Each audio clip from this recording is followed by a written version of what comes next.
तो air purifier जो आप ख़रीदते हैं उसको जो बड़ी बड़ी कंपनियां बेच रही हैं, तो तमाम कंपनियां ऐसी भी हैं जो आपको पूरी बात बता नहीं रही हैं कि वाकई वो कितना प्यूरीफाई कर रही है आपकी आबो हवा को और वो कितना सुरक्षित है आपके लिए।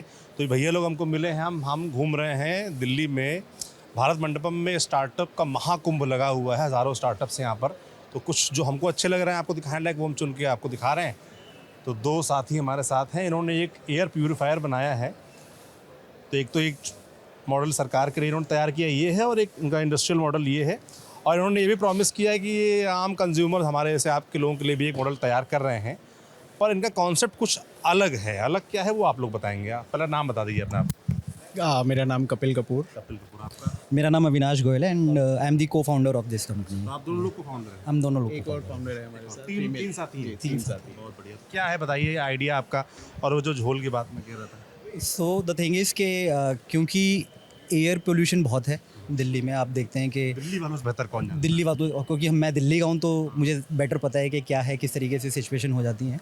तो बहुत ज़्यादा पोल्यूशन है, उसको ट्रीट करने के लिए सोल्यूशन बहुत कम है। लोगों की जानकारी अगर मैं बोलूँ तो बहुत सीमित है। वही एयर प्योरीफायर जो मार्केट में बिक रहा है वो हेपा बेस्ड फ़िल्टर जो एयर प्योरीफायर आते हैं वो क्या है? HEPA basically high efficiency particulate arrester है। फिल्टर होता है। बहुत नॉर्मल फ़िल्टर होता है जो डस्ट पार्टिकल्स को अरेस्ट करता है। लैंग्वेज में अगर हम कहें तो जैसे हम छन्नी देखते हैं, छन्नी जो होती है वैसा ही फिल्टर होता है। बस इसमें थोड़े से पोर साइज़ जो होता है उसका वो थोड़ा स्क्वीज्ड इन होता है, छोटा होता है। तो जैसे हम घर में चाय छन्नी यूज़ करते हैं उसमें से हम मोटा मोटा पार्टिकल निकाल के फेंक देते हैं, ये उसको अपने अंदर समाहित कर लेता है। हेपा फिल्टर का वो काम है। अब होता क्या है, आप कह रहे हैं कि वही यूज़ कर रही है। मैक्सिमम आप जितने भी देखें इंडिया में, जितने भी रूम एयर प्योरीफायर्स जो हैं पोर्टेबल टाइप, उन सभी में हेपा फिल्टर ही होता है एज ए डस्ट पार्टिकुलेट अरेस्टेंस। कोई भी आप ब्रांड लीजिए, मैं नाम नहीं लूँगा, आप कोई सा भी देखिए, उनका जो भी आप स्पेक्स देखेंगे उसमें हेपा ही होता है।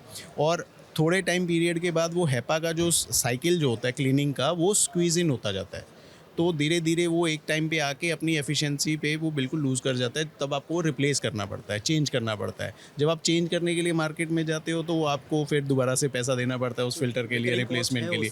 रेकरिंग कॉस्ट है खर्च करनी है। वो। आप जितना ज़्यादा उसको चलाएंगे उसकी एक आवर्स की लिमिट होती है कि इतने आवर्स के बाद आपको उसको रिप्लेस करना है। वो आपके ऊपर है कि वो आवर्स आप 6 महीने में कंज्यूम कर लो, 9 महीने में कर लो या 1 साल में कर लो। अब जब आप दोबारा से उसी, क्योंकि अब जो कंपनी का आपने प्यूरीफायर लिया है उसमें उसी कंपनी का ही फ़िल्टर लगेगा, आप किसी और का नहीं लगा सकते उसमें कि हमने कहीं से सस्ता सा उठा के लगा लिया, कोई और ब्रांड का लगा लिया, वो नहीं होता। उसी का उसी में ही लगता है, ये फैक्ट है ये। और हमारे वाली टेक्नोलॉजी में ये है कि ये टेक्नोलॉजी जैसे ही आपको अलार्म आता है मशीन के ऊपर, आप फ़िल्टर को निकालिए, पानी से धोइए, वापस लगा लीजिए, वो वापस से डे 1 की एफिशिएंसी पे आ जाता है। और आप रिसाइकलेबल एक तरीके से है। और वो ऐसा नहीं कि एक सीजन यूज़ किया फिर आपको अगले सीजन नया लेना है। इसमें आपको जिसे आप उसका हिप्पो क्या नाम बता रहे हैं? हेपा, सॉरी, हाँ मेरे दिमाग हिप्पोपोटामस चल रहा है। तो आपके वाले का नाम वो हिप्पोपोटामस ही है, पॉकेट पे वो हिप्पोपोटामस की तरह ही बैठ जाता है। उसका नाम क्या बोलते हैं उस टेक्नोलॉजी को? जो हमारे वाली वो मैग्नेटिक बेस्ड टेक्नोलॉजी है उसको हम HRAC बोलते हैं, जो रूम एयर क्लीनर के लिए, हाइब्रिड रूम एयर क्लीनर। और जब हम उसी को ही सेंट्रल एयर कंडीशनिंग प्लांट के साथ लगाते हैं तो वो बन जाती है हाइब्रिड सेंट्रल एयर क्लीनर। तो दोनों में सिर्फ C और R का ही फ़र्क है। R stands for room, C stands for commercial, centralised. तो ये जो सेंट्रलाइज वाली है वो किसी भी सेंट्रल प्लेस के HVAC सिस्टम के साथ अटैच हो जाती है। यहाँ हुआ है पूरा ऊपर बड़ा सा, तो वहाँ कूलिंग हो रही है, ये उसकी मशीन के साथ लग जाता है। तो वहाँ से ये पूरी की पूरी 100% एयर जो है वो करता रहता है। जहाँ पे भी ये ग्रिल्स के थ्रू हवा आ रही होगी वो प्यूरीफाइड होके आएगी। अब इसमें क्या है कि हेपा से क्या है, वो आपके डस्ट पार्टिकल को तो सिंगल पास एफिशिएंसी बहुत बढ़िया देता है, बट आपके घर में VOCs होती हैं, आपके घर में माइक्रोबियल ग्रोथ होता है। सर्दियों में सबसे ज़्यादा आपको स्नीजिंग, वायरल डिजीज़ होते हैं। वो क्यों होते हैं? क्योंकि आपकी किचन वाले एरिया में एयर में वो माइक्रोब्स घूमते रहते हैं। एक फैमिली मेम्बर को होता है, 2 दिन बाद दूसरे को होता है, तीसरे को होता है, चौथे को होता है, क्योंकि वो एयर के अंदर घूमता रहता है। वो आप उसको ट्रीट नहीं करते। तो हमारे यूनिट के अंदर हेपा ट्रीट नहीं कर पाता है। नहीं कर पाता अनटिल अनलेस उसमें कुछ extra technology, active air purification जो टेक्नोलॉजीज होती हैं, जो आपके 30-35 हज़ार की रेंज के ऊपर के प्यूरीफायर्स में होती हैं, वो चीज़ आपके इसी में बजट फ्रेंडली में आ जाती है, सो दैट कि वो आपकी एयर को साथ के साथ सैनिटाइज भी करता है। और जिस स्पेस में ये टेक्नोलॉजी लगी होती है वहाँ पे आपको स्प्रे मार के डिसइंफेक्शन करने की भी ज़रूरत नहीं है। ये हवा में ही, हवा के through without any chemical load, without any aerosol load, ये उसकी डिसइंफेक्शन भी करता है। तो एक ही चीज़ से आपकी सारी की सारी प्रॉब्लम, 3 मेजर प्रॉब्लम्स में हम उसको कैटेगराइज करते हैं।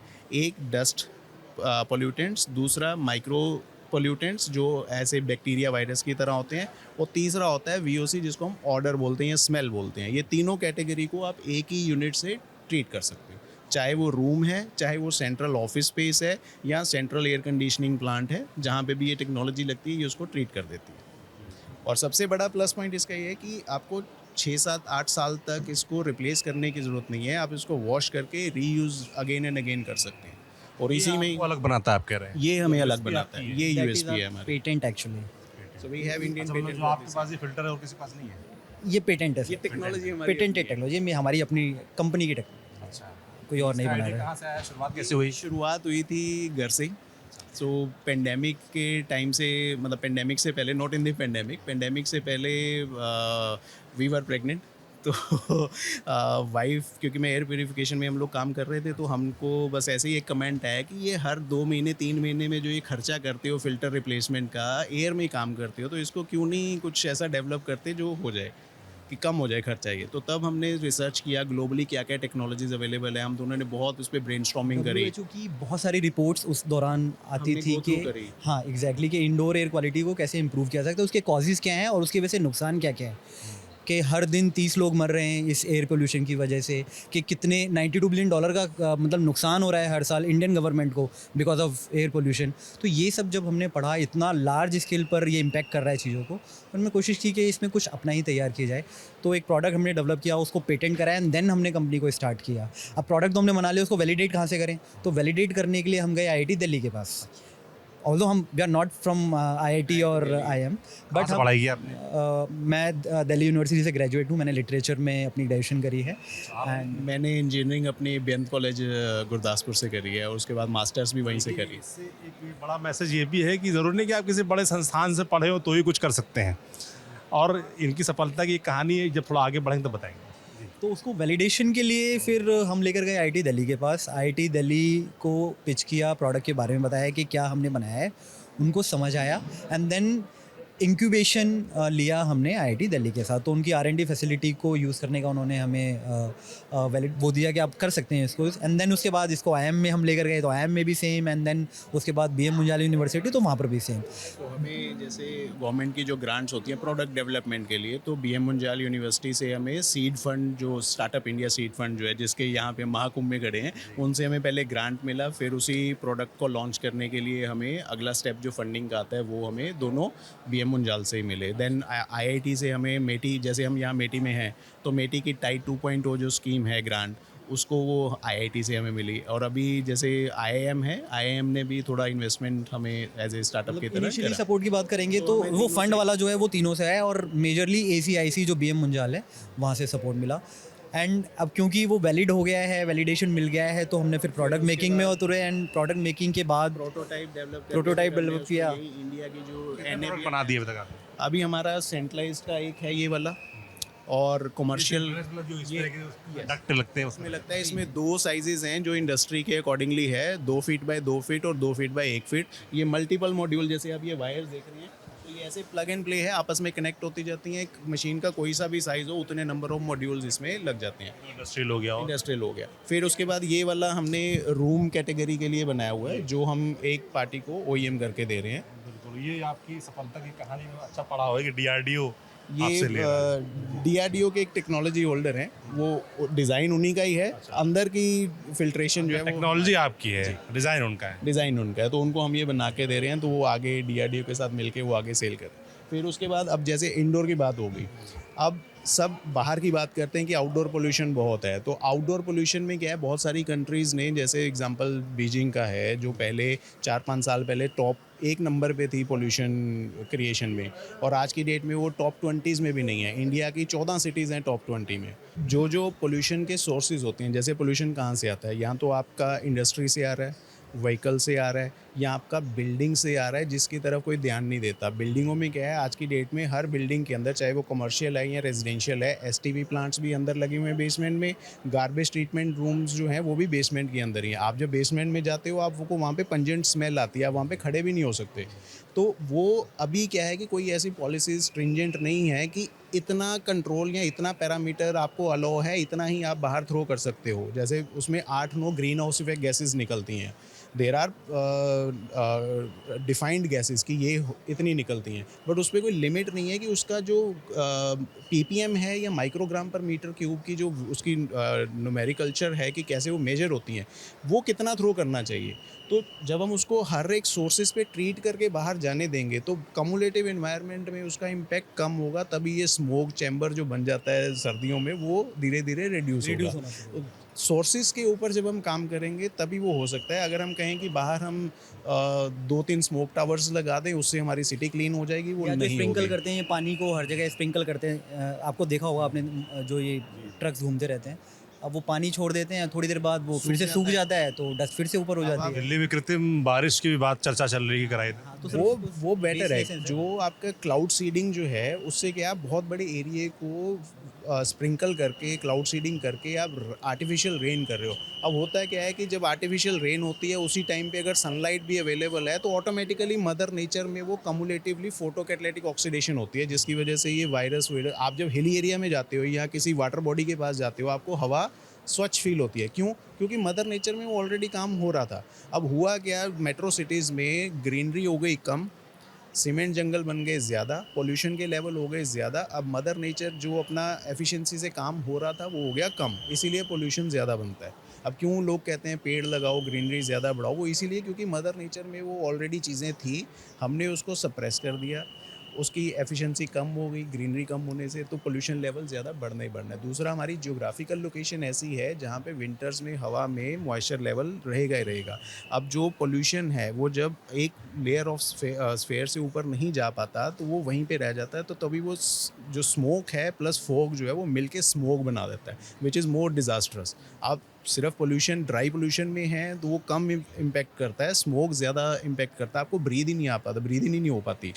तो वो एक सबसे बड़ा मेजर चैलेंज है। हमें सोर्सेज जो हैं उनके ऊपर ट्रीटमेंट लगाएं तो तो अभी आपकी जो टारगेट है वो उस पे है भी, इंडस्ट्री पे इंडस्ट्री या जो बड़े बिल्डिंगें बन रही इसी चीज़ हैं। को और थोड़ा स्ट्रॉन्ग करने के लिए अभी हमने ओएनजीसी को भी बोर्ड पर लिया है, तो ओएनजीसी की मेंटरशिप में अब इस चीज़ को आगे लेकर जा रहे हैं हम। आम जनता के लिए प्रोडक्ट कब आ रहा है आपका? मुझे अपने घर में लगवाना तो कैसे जैसे मिलेगा? हम भारतीय हैं तो हमारा अभी टारगेट है कि 15 अगस्त से पहले पहले हम ये प्रोडक्ट लॉन्च चल रहा है, काम चल रहा है, उस पर R&D चल रही है। कॉस्ट आएगी उसकी मतलब अंदाजन? जो market जैसे इनकी क्या कॉस्ट आती है जो बड़े हैं रखे हैं? ये कमर्शियल वाले थोड़े से कॉस्टली पड़ जाते हैं क्योंकि ये सारा मेटल में बन रहा है। अब जब हम इसको प्लास्टिक और ABS में बनाएंगे, बल्क में प्रोडक्शन में लेंगे तो कॉस्टिंग कम होगी। जो मार्केट में अभी बिक रहे हैं, टारगेट है कि उनके आसपास के प्राइस रेंज में ही कम रखना तो अच्छा रहेगा। कोशिश सर कोशिश तो कोशिश यही है। बेटर टेक्नोलॉजी आप के अगर- साथ हम बेटर प्राइसिंग को प्रोवाइड दें। आप अगर हमारा लोगो देखेंगे तो हमारा मोटो ही यही है, मेकिंग क्लीन एयर अफोर्डेबल। तो वो हम उसी टारगेट के ऊपर काम कर रहे हैं कि हर एक का पॉकेट फ्रेंडली हो, एयर प्यूरिफिकेशन जो है वो लग्जरी आइटम ना होके ना हर एक के बस में हो और हर एक बंदा उसको ले सके। It should not be a premium item. बिल्कुल, देखिए अभी आपका प्रोडक्ट आने में टाइम है। मैं आपसे जानना चाहूँगी, आप लोग एक्सपर्ट हैं इस इंडस्ट्री के, जैसे कोई आदमी खरीदे मान लीजिए एयर प्यूरीफायर, जी, तो क्या ख्याल रखना चाहिए उसको? वो उसको सबसे पहले तो देखना चाहिए उसमें